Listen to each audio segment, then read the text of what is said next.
Hello, everyone, and welcome back to our English Learning Podcast. Hi there. We're so happy you could join us today. I'm Roy, And I'm Millie. and today we're talking about something super important, right? Absolutely. It's all about asking for help politely. Yeah, because we all need help sometimes, We do. And knowing how to ask nicely can make a big difference. especially in different situations, Exactly. Like when you're in a shop or maybe asking for directions or even when you're studying or at work. or just like a small thing at home with friends or family So, we're going to explore some useful phrases. and give you some tips to feel more confident. Sound good? Sounds great. Let's get started. Okay, first situation, Lily.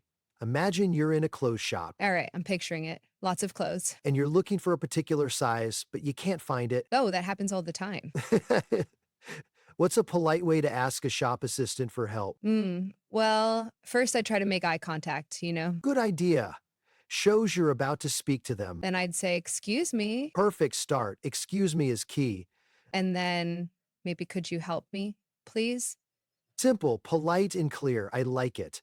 Or, "I'm looking for this shirt in a medium size." Adding what you need is helpful too. Do you have this in a medium? Is also good, I think. Yeah, that works. What if they seem really busy? Oh, good question. You don't want to be like a bother. Right? So, how could you soften it? I might say, "Excuse me, sorry to bother you, but could you help me when you have a moment?" Sorry to bother you. That's a great phrase. It shows you understand they're busy. And when you have a moment is also very considerate. Yeah, definitely. What about asking for, say, a different color? Similar approach. Excuse me, I was wondering if this comes in blue. I was wondering if sounds very polite, It does, doesn't it? It's a bit more indirect. so it feels softer. That's good to know. And always remember to say please. Oh, of course. Please is a magic word. It really is. And thank you afterwards, even if they can't help. Yes. Thank you for checking, or thanks anyway. Exactly. Politeness goes a long way. It really does. So that's a shop. What's next, Roy? How about asking for directions? That's a common one. Oh, definitely. I've been lost many times. Me too. So you're on the street looking for, say, the post office. Okay, got it. I'm looking a bit confused, probably. Who would you ask? Someone who doesn't look like they're in a big hurry. Smart. And what's the first thing you'd say? Again, excuse me. Can't go wrong with that. Then maybe, "Could you tell me how to get to the post office, please?" Classic and clear. Very good. Or, "I'm trying to find the post office. Am I going the right way?" That's also good, especially if you have a general idea. What if you're really, really lost? You could say, I'm sorry, I seem to be a bit lost. Could you help me? I seem to be a bit lost. It sounds natural. Yeah, it's a softer way of saying I am lost. And if they give you directions but you don't quite understand, Ah, that's important. Don't just nod. no, because then you'll stay lost. Exactly. You can say, I'm sorry, I didn't quite catch that. Could you say it again, please? I didn't quite catch that. That's useful. Or, could you speak a little slower, please? If they're talking too fast. Oh, that's a brave one, but sometimes necessary. It is. Or you can try to repeat what you understood. Like, so I go left at the bank and then straight on. Precisely. That way they can correct you if you're wrong. Good tip. And if they show you on a map, Could you show me on this map, please? Is a good phrase. and again, lots of thank yous. Thank you so much. That's very helpful. Or thanks a lot. I appreciate it. Oh, I appreciate it. That's a nice one to add. It shows genuine gratitude. So true. Okay, shops and directions covered. What about at like college or work? Good one. Let's say you're in a class and you missed something the teacher said. And you want to ask a classmate? Yeah. How would you do that politely? I'd probably lean over quietly and say, "Excuse me, what did the teacher just say about the homework?" Nice and discreet. What if you need to borrow something small like a pen? Oh, sorry. Do you mind if I borrow a pen for a second? I seem to have lost mine. Do you mind if I... K, k, is very polite for requests like that. Yeah, or would it be okay if I borrowed your pen? Also great. And what if a colleague at work seems to know how to use a new software and you're stuck? Ooh, that's a common one with new technology. Totally. I might wait until they don't look too busy, then say, "Hi, I was wondering if you could spare a few minutes to help me with this new program." I was wondering if you could spare a few minutes. Very good. It acknowledges their time is valuable. Or I'm having a bit of trouble with, "Huh, would you mind showing me how to do specific task when you get a chance?" And you get a chance is key there. Right. It shows you're not demanding help immediately. What about if you need someone to, say, proofread something quickly for you, like an email? That can be a bigger ask. I'd probably say, I know you're busy, but if you have a spare moment, could you possibly glance over this email for me? I'd really appreciate it. Could you possibly glance over? The word possibly makes it sound very polite and not like an obligation. And glance over suggests it won't take too long. Good point. It's about making the request seem small and easy. And always offer to return the favor, like let me know if I can help you with anything too. Yes, that makes it feel more like a team effort. Exactly. It's not just about taking, it's about giving too. For sure. Now, what about very general situations, like at home or with friends? You mean like asking someone to pass the salt at dinner? Yeah. Or if you can't open a jar, a classic. Ah, the stubborn jar. For passing something, could you pass the salt, please, is usually fine.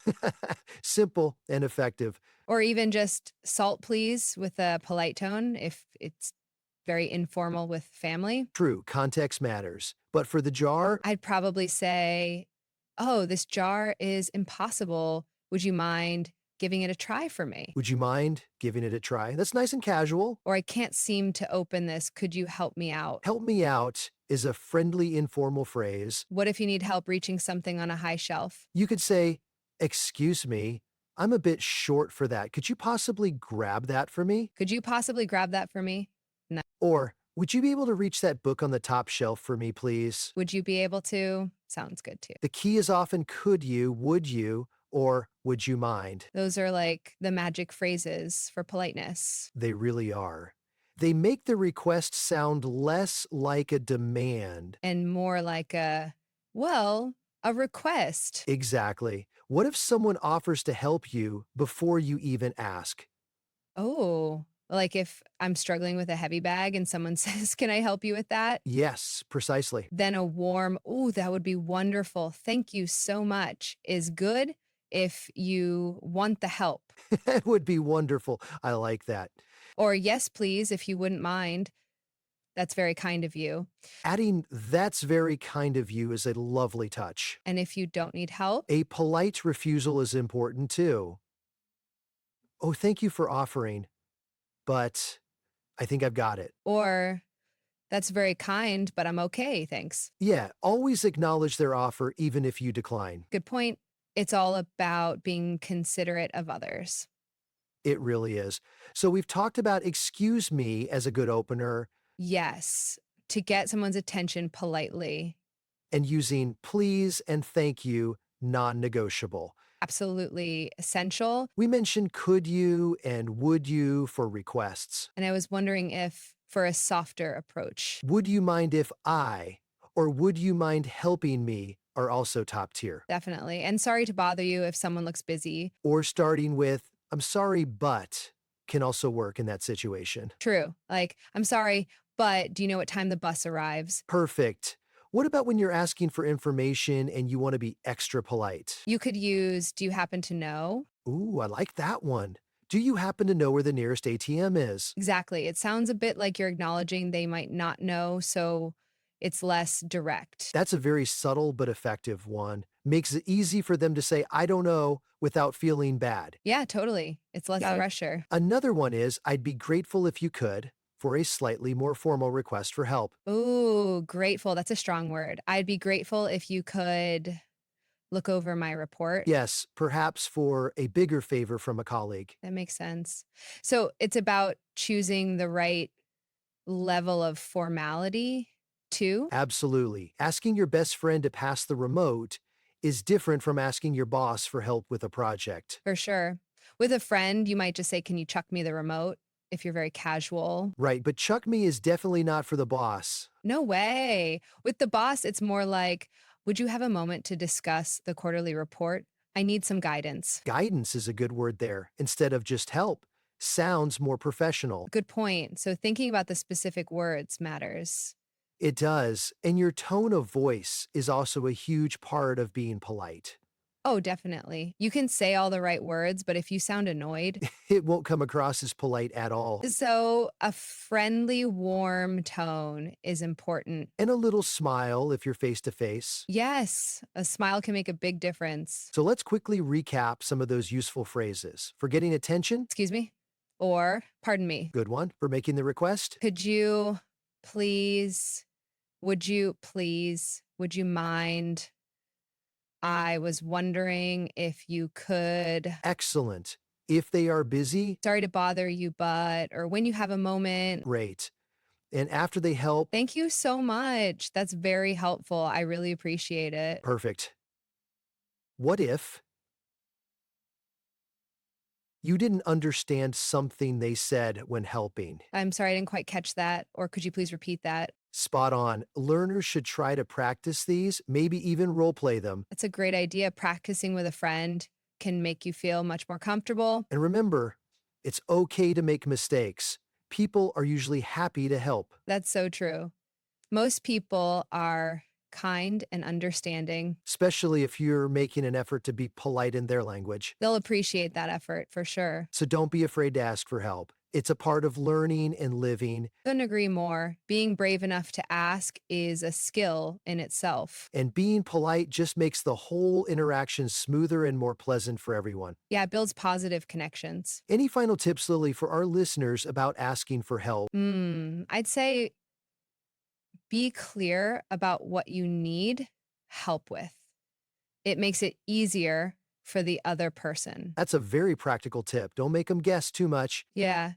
And also be patient. Sometimes people need a moment to think or to finish what they are doing. Patience is a virtue, as they say. Good one. And if one person can't help, don't be discouraged. You can always try asking someone else, politely, of course. That's right. Persistence, but always polite persistence. Exactly. It's all about that polite approach. I think our listeners have a lot of good phrases now to try out.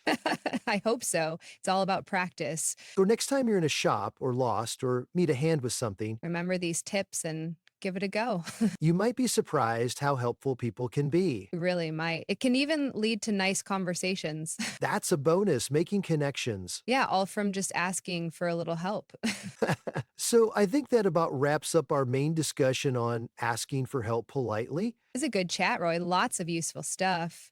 I agree. Hopefully our listeners found it helpful too, We hope it makes asking for help in English a little less scary. and a little more successful. Definitely. So, a big thank you to everyone for tuning in today. Yes, thanks for listening, everyone. We talked about the importance of politeness, using key phrases like, excuse me, please, and thank you. And how could you or would you mind can make your requests sound much softer. We covered different situations in shops, asking for directions at study or work, and just everyday moments. And remember that your tone of voice and a smile can also make a big difference. Don't be afraid to ask and practice these phrases. You'll get more confident with each try. We really encourage you to use your English every day. Every little bit of practice helps. And asking for help is a natural part of communication. It really is, so embrace it. We hope you join us next time for another episode. We look forward to it. Until then, keep practicing and keep learning. And don't hesitate to ask for help politely. Take care, everyone. Bye for now.